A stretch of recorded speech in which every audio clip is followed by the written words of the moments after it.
In a scientific name of Kakatua alba, meaning older brother in Indonesian. Now, did you know the reason of global warming is due to our air pollution coming from our transportation? And this afternoon po, Jumbo will show us how to lessen our carbon footprints using a daga-daga-dang bicycle! Alright, now Jumbo, Sakay, and Sikat! Patakbo ang first placer ng Ironman! Sikat yun! And there you go! Palakpakan po natin si Jumbo!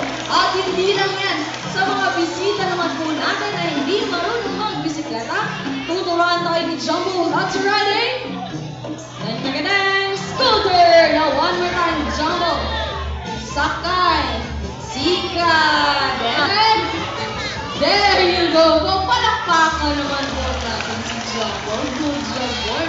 Now, Sika is keeping our animals love to help our mother nature.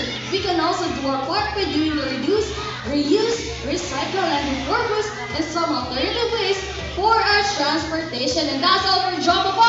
Palakpakan po natin sa line of course. Kuya na si Kuya Edsa. Alright, now let's move on now to our next animal ambassador. 3-in-1 po ito. But before that, I have a question. First question, what kind of animal is believed to have 9 lives? Cats, pusa, and reindeer. How about if Mickey's mouse, Donald is dog, what kind of animal is Winnie? Bear. Ano yun? Bear. Bear! Sino nagsabi ng boom? Bear po si Winnie, ha? Now, last question. What kind of animal ang kamukha ng katabi niyo ngayon? Oh, did you ba? This joke lang po. But you are correct, guys. Your next animal ambassador, it has a face like a cat, a body like a bear, and a tail like a monkey. Now, may I direct your attention to your left side? May we welcome Eddie, our Palawan Bearcat. Mana tunggu mo? Once again, guys, that is Eddie, our Palawan Bearcat with a scientific name of Arcticus binturong, or locally known as the binturong po. Now, did you know that the tail can act as a field name, or it is prehensile in nature? The definition of prehensile is being able to grab, so they can grab sa mga objects na kasing galing lang ng ating mga kamay. Ganyan na ganyan po ang kanilang tail, and ipapakita yan ni Teddy this afternoon po. No, Teddy, go to your spot in the boy. Are you ready? And down, down, down.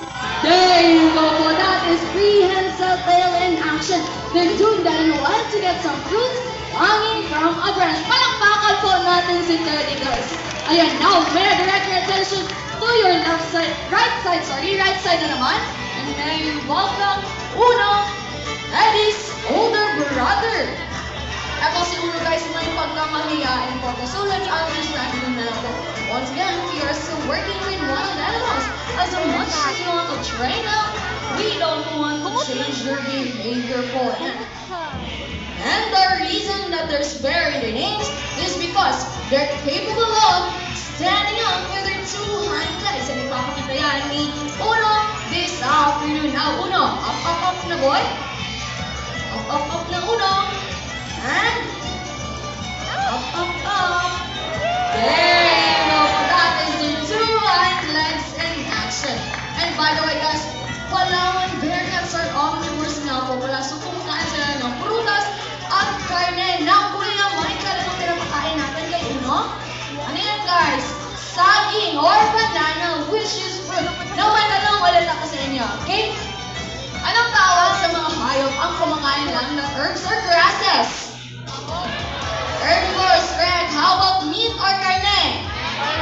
Carnivores. How about herbs, grasses, and karne?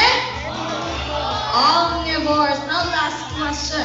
Anong tawag sa mga hayop ang kumakain lang ng fruits or prutas? Fruit salad?